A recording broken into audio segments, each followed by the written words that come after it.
Hausa Koko is one of the street foods I love to buy. Okay, I almost never make it at home, but sometimes I don't get the one that does not have the spice or pepper, if you like. So I, on very rare occasions, make some at home for the kids. That's if I don't get from the vendor who usually sells the one without spice.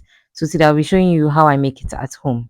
Let's get started. So I'll be using the millet powder or Hausa cocoa powder. So the vendor I buy it from, she adds a bit of date powder. It's not really much. So she makes cereals or these powders for babies. So of course it's not too sweet because you just add your baby's milk or breast milk and then you're good to go. Okay. But yeah, if you're in Kumasi, let me know in the comment section. I'll direct you to where she is. It's not really a brand, it's just a stand, okay, around Opoku Trading. So that's where I usually get my cereals from. So into the bowl, I've added some water, of course, with the Hausa cocoa powder, and then I'll mix everything together until it's well combined. So the goal is not to make it watery, okay? I would say still consider it a paste, but not a very thick paste, slightly runny, okay, as you can see in the video. So once everything is mixed together properly, we are good to go. So while mixing this up, I am heating up some water in my kettle. You can skip that process or just put it straight on your stove top to heat up some water a bit because you'd need hot water for this recipe, okay? So as you can see, I'm transferring my water from the kettle into my saucepan. The saucepan is on fire. So I'm going to allow the water to sort of boil up a bit before adding my mixture, the Hausa cocoa and water mixture into the saucepan, okay?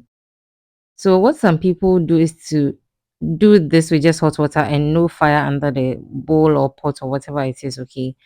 But I'm going to keep my fire on for some reason I'm going to tell you in the next few minutes, okay? So I'll mix this together until I achieve the desired consistency. Back to the thickness of the Hausa cocoa. Usually those they sell on the streets are a bit watery. When I say watery, not the consistency of water, okay, but they are not as thick as I would like them. But then again, my kids spoon feed. They don't drink it from a cup or they don't drink it from the container or whatever they are having the porridge in. They use a spoon. So what I like to do is to make it slightly thicker than what the streets or most of the street vendors have, okay. But of course, the person I usually buy it from has a slightly thick consistency, like the way I like it. But like I said, if I don't get it from here, then I'm making it at home. This is how I like to make it, okay? So at this consistency, it's fine for anybody who loves Hausa cocoa. But I am going to go ahead and allow it to be on fire for some time. All the time when I'm making porridge for the kids, I add the sugar, and if I have to add milk, I do that when it's still on fire. Well, it just makes everything mix together properly for me, and I don't want to like serve them first and have to share sugar and milk, whatever. Okay. Also, if you have a child who eats very slowly, add the milk on fire before you serve that child, or else if you add the milk before they eat, the tendency of the porridge becoming watery before the end of the meal is very high. Okay, so that's a takeaway tip.